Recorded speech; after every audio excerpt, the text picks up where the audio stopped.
Hey there, Willowbrook, and thanks so much for doing our daily Devo. Today we are in Romans chapter 12, and I think I hit the jackpot.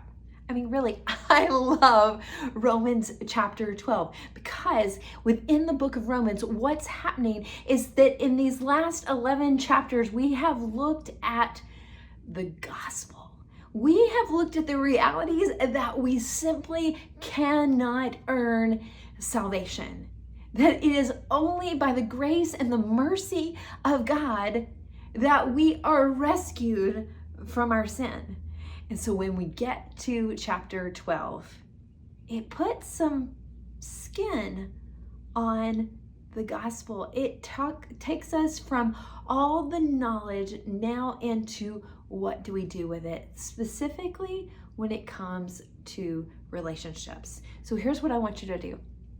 I want you to finish watching this video, but when you finish, I want you to read chapter 12 again. It won't take you too long, but before you do, I would really challenge you to ask God to speak to you about a specific relationship in your life. Because what chapter 12 does is it talks about, in light of the mercy that we've been given through Jesus Christ and his work on the cross, and his resurrection from the dead, that now, in light of all this, this is how we live in relationship, how we live in relationship with God. That's covered in chapter 12. How we live in relationship with the world, how we live in relationship with ourselves, how we live in relationships with believers, and how we live in relationship with non-believers.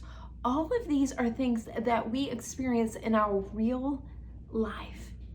And for each of us, we have areas that we need to work on. And so what I'd encourage you to do is, even right now, we're going to wrap this thing up so you have time to read through chapter 12. And before you do, ask God that he would speak to you about a very specific relationship.